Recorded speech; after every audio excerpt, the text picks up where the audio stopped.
Tu veux savoir, bon, quelles sont les épreuves encore que tu dois traverser afin de te réunir avec la personne que tu aimes? Eh bien déjà, on te parle de ton ego. J'ai fait une vidéo là-dessus pour vous indiquer ce qu'était l'ego et comment le contrer. On doit s'en faire un allié, c'est pas un ennemi. À partir de ça, après, il faut faire attention. Alors, quelles sont les épreuves qui te restent?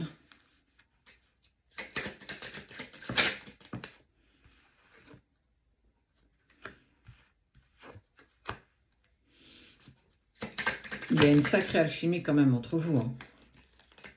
On te demande encore d'aller voir ton enfant intérieur et d'aller voir dans tes vies antérieures. Au-delà que la rencontre soit forte, qu'elle ait pris une place intense dans ta vie et plus encore dans ton cœur, le contrat d'âme, la blessure d'abandon. Si cette personne est encore dans cette distance et ce silence et qu'elle te fait vivre encore la sensation d'être abandonnée, d'où vient-elle? Et comment peux-tu aller à sa rencontre? Comment peux-tu aller à sa rencontre? Ouais, c'est ça.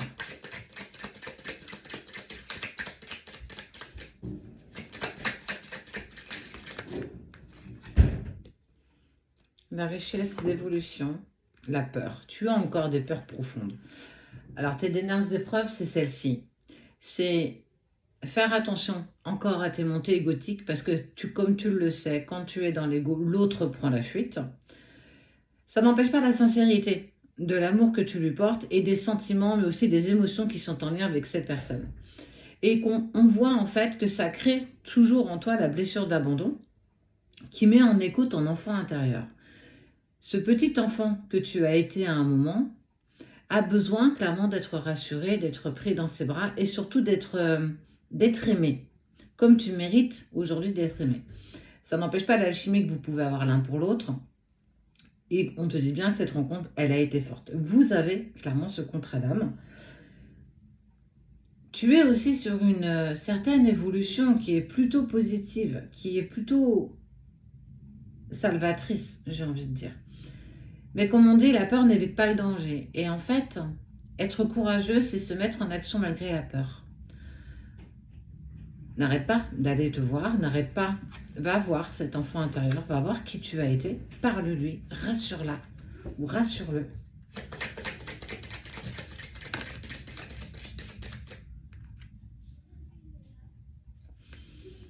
Le self-centrage. Pense à toi. Il y a encore des libérations de blocage à faire, il y a encore des épreuves, les retrouvailles ne sont pas encore pour aujourd'hui. Et tu en as clairement conscience. Si tu te poses ne serait-ce que quelques secondes, tu vas très vite t'apercevoir que tu n'es pas prête. Tu n'es juste pas prêt. Est-ce que demain il se présente à toi? Est-ce que ça y est, tu es prête à vivre intensément cet amour avec lui ou avec elle? Clairement pas. Moi, ça m'indique que non. Et en fait, quoi que tu puisses dire, il le ressent. Tu ne peux pas mentir sur ton avancée, tu ne peux pas mentir sur ce que tu mets ou pas en place. L'univers le sait et ton autre le sait dans les énergies. Tu as envie de retrouver cette osmose-là, ce que tu as vécu avec cette personne dans ces courtes instants, parce que c'est jamais très long la lune de miel, malheureusement, mais heureusement quelque part. Parce que si on était trop dans la lune de miel, on ne serait pas mis en travail, on ne nous aurait pas poussé, etc., etc. Tu as encore de profondes peurs. Tu tiens encore très très fort ce lien de peur que si tu le lâches, il passe à autre chose et il t'oublie. Alors, s'il passe à autre chose et qu'il t'oublie, c'est que ce n'est pas une relation sacrée. C'est que cette relation, elle devait s'arrêter là. Mais ça, c'est une épreuve. Et est-ce que tu es prête à la passer, cette épreuve? Une fois passée cette épreuve et que tu le ressens toujours et qu'il pense toujours à toi, parce que tu auras des synchronicités qui t'indiqueront qu'il est toujours en lien avec toi. Une partie de ta peur va commencer déjà à s'estomper. Mais ce n'est pas pour autant que le travail est terminé. Il y a encore des peurs profondes et ça te prend la tête en fait. Au-delà d'autre chose, ça te prend l'esprit, ça te prend tellement trop de place. La rupture. Tu t'es retrouvé en fait dans ce moment de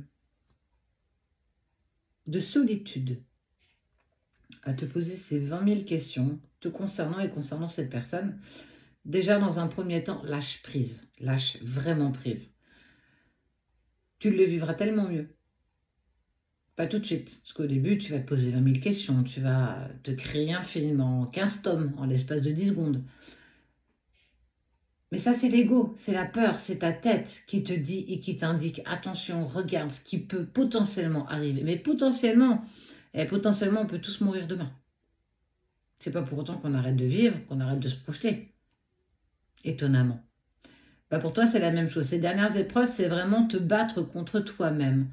Mais pas battre tes émotions et tes sentiments, c'est apaiser tes peurs profondes, encore que tu as, qui ont tendance à remonter à la surface dans tes doutes les plus intenses. Il faut que tu te libères. Si tu ne te libères pas de ça, comment veux-tu que l'autre revienne? Parce que énergétiquement, c'est comme si vous aviez inversé cet aimant et qu'au lieu de devenir magnétique, vous deveniez opposés. C'est peut-être un moment qui va être long, parce que c'est long d'accepter et d'apaiser cet ego, mais quand il est apaisé, avec sincérité, je l'ai fait, il y a un déclic. Il y a quelque chose qui se produit en toi où en fait tu n'es plus dans l'attente de quoi que ce soit. Et quand tu n'es plus dans l'attente, tout s'offre à toi, tout se met en place, on te tend les mains. Parce que tu n'as plus peur, parce que tu es passé à l'action, parce que ça y est. Ben, en fait, je suis tellement en harmonie avec moi que tu reviennes ou que tu ne reviennes pas, qu'on arrive à avancer ensemble ou pas, j'ai atteint ma complétude. En tout cas, une partie de ma complétude, il aura toujours une partie de toi et tu auras toujours une partie de lui, quoi qu'il se passe. Et c'est accepter d'avancer avec cette complétude qui est devenue la tienne. Donc encore des épreuves, encore des petites choses, encore à... En fait, souvent je te disais, on est en phase d'alignement. Ça veut dire que là, ça c'est toi, ça c'est lui, et vous êtes en phase d'alignement. Donc si tu pars comme ça, vous risquez de vous louper. Donc, aucune tentative ne sera permise et on va devoir attendre qu'on s'apaise totalement. Une fois qu'on est aligné, on pourra amorcer des semblants de retrouvailles pour ensuite être en totale harmonie. Tu vois? Pas plus bête que ça. Encore, c'est long, je le sais. C'est douloureux, je le sais aussi. Mais tu es clairement capable. Si on te donne et si tu as demandé à vivre ce contrat d'âme avec cette personne et de surcroît cette relation sacrée, c'est que tu es clairement capable de dépasser tout ça.